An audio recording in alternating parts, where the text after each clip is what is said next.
We are previewing every single division as we go into the draft. We ask the tough questions. Does so-and-so need a quarterback? What about the running back position? What about safeties? We got it all. We are now previewing the AFC East, the Buffalo Bills. The Buffalo Bills, will they take that next step? Are the Miami Dolphins as perfect as some people believe? The Patriots, what are they going to do to rebound? Do they want to keep? Does Bill Belichick want Mac Jones? And are the Jets truly a quarterback away from being Super Bowl contenders? We will preview all that stuff right now as we head into the draft. Gilbert Manzano with me as always. Gilbert, do you want to? Let's start off with the Bills, man. I Yep. mean, does the Bills offense need an explosive playmaker, or should they focus on defense with the loss of Tremaine Edmonds, their linebacker? Yeah, the Bills are in this weird place where they have a pretty loaded roster, but they can't get over that hump. They're kind of like the Cowboys we talked about in the NFC's preview. We're like they're a second round team. They can't get over the hump. Like the Bengals and the Chiefs are doing their work in the conference. But I think for some reason, this Bills team with Josh Allen, Stephon Diggs, Gabe Davis, we always kind of give them as a reputation of being explosive, down the field, high scoring, but they don't really have speed. It's a weird thing, and you probably know that from covering the Chargers. Like you have a star quarterback, but they're like Gabe Davis and Stephon Diggs are good down the field threats, but they're not like blazing speed. And remember what the Chiefs had? Just a little addition of Isaiah Pacheco, different element, right? A little speed, a Yeah. little pop. So I think going on the offense and add that. And maybe a guy like Zay Flowers might be available when the Bills are picking. I want to say like 25th, 26th. I forget the range. I need to do better, right? By the way, but get speed and get some kind of element for this offense to give it juice. The Took the Bills time. may Sorry.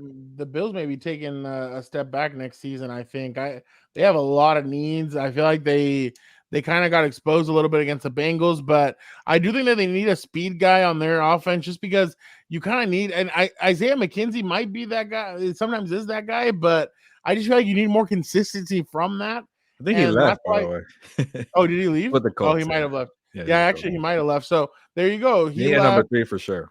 Yeah. So they need another guy. I think this is a draft where you could possibly find a guy like that. Like we said, uh, Zay Flowers and some of these guys, they're more slot receivers. That'll definitely help these guys as they continue to grow their offense. But you need to get Josh Allen as many weapons as you can. I know that the tight end position isn't as good there as it is on other teams, but the Bills definitely need to focus on their offense a little bit more because it still needs some work. Maybe like a Um, Kincaid. I don't know, Fernando, but I know they that'd got be Dawson Knox there. yeah, that definitely would be interesting. Gilbert, the Dolphins. A lot of people feel like the Dolphins are Yeah. the best team in the NFL. That they have no weaknesses. But should the Dolphins get aggressive in trading up for a tight end if Georgia's Darnell Washington or Oregon State's Luke Musgrave are available in the second round? And let's not forget that they don't have a first round draft pick because of all the tampering with Tom Brady and Sean Payton. Yeah, if the Dolphins are as loaded as everybody's making them out to seem, because like I feel like the Bills are the ones that are kind of like, you know what, it's kind of tough to gauge what they want because they've been there, done that. I think their roster is better than the Dolphins, but they're the new trendy team. They traded for Jalen Ramsey, they went all in, Bradley Chubb, all that. Obviously Tyreek Hill comes to mind, but say it is that I think the offensive line should definitely be a focus there. That's not a really good offensive line, but for some reason people think it's good, but because I don't really remember offensive linemen on day 2 that well, I'm gonna go if they're there. Those 2 guys, the guys you mentioned, Luke Musgrave and Darnell Washington from Georgia, the other guy from Oregon State, are available, and you're trying to replace Mike Gesicki. But the tricky part too for now is like Mike McDowell didn't even use a tight end. Do you really need to go after a Yeah. tight end? But I like the Georgia kid because he could block. He's kind of like a Michael Mayer, but not as polished as a route runner. So if you want to get guys who could help you in that zone scheme for the running game, go get Darnell Washington. He was maybe in that range of 51. He might not last a 51, but maybe make a little move. I love how they didn't put that quarterback as a position of need. I mean, I'm just being honest. I think they need more help than what they're coming out and saying. I mean, They're the one receiver. team with 2 positions for needs, and that's it. Yeah, I know they have everything at receiver. I get it, but like linebacker, like they have some needs because I remember last year when they played the Chargers, their offense didn't know what the hell they were doing at one point, and the only way they scored was on that rugby style touchdown where Tyreek Hill kind of grabbed, like it gets thrown back to Tyreek Hill, and Tyreek Hill just runs around and takes off like 60 yards for the touchdown. But other than that, it wasn't a for sure that they looked that good, and that's why they played bad towards the end of the season. They snuck into the playoffs with like a 4th-string quarterback, but I mean, other than that, like I do think their offensive line needs a lot of help. I think that their linebacking core, and I even think they have one good safety, Javante Holland. I like Joanna Holland. I like him. He's out of Oregon. But I do think that they have more needs than what I think people are giving them. But yeah, if one of those guys is there, especially with the blocking, and especially if they are serious about how, because they have a lot of running backs there too, they're going to run the football, and they definitely need a blocking tight end like Darnell Washington. Gilbert, the Patriots, a lot of interesting stuff coming out of there. Mac Jones, not happy with the organization. They bring in Bill O'Brien to be their offensive coordinator. Should the Patriots consider a first-round quarterback or help Mac Jones by adding an offensive playmaker?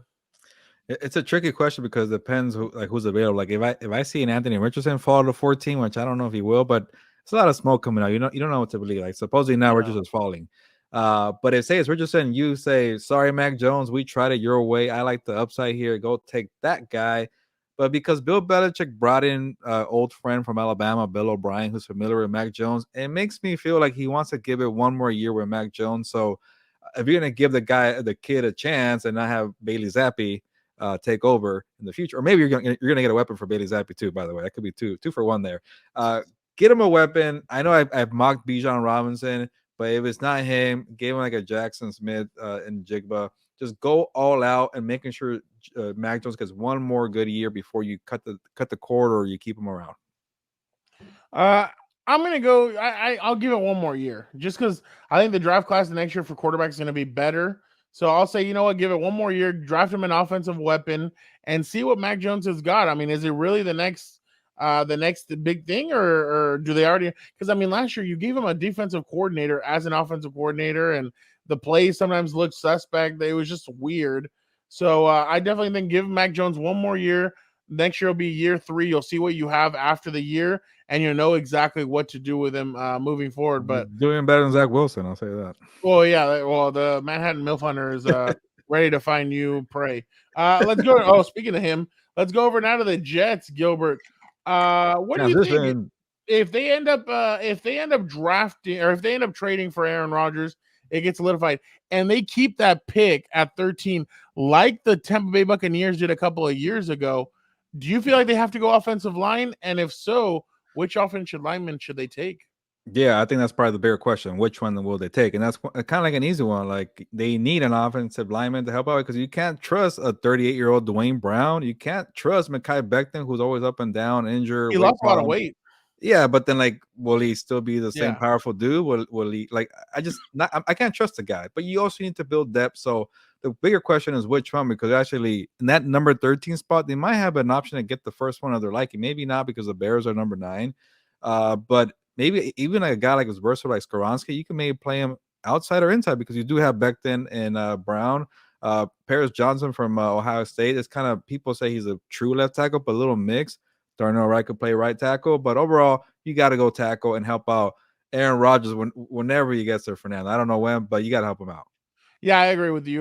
They definitely need to make that an offensive.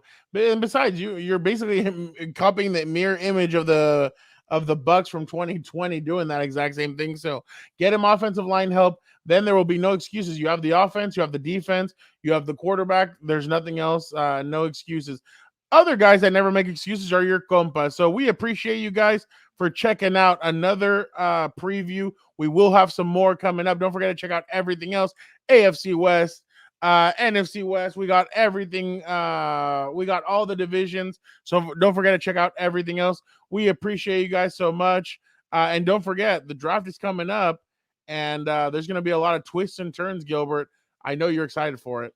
Oh, yeah. Can't wait to get to Casey. Well, I guess I'm not going, but you got me hungry with the barbecue, but eventually we got to get out there again. We do. One more.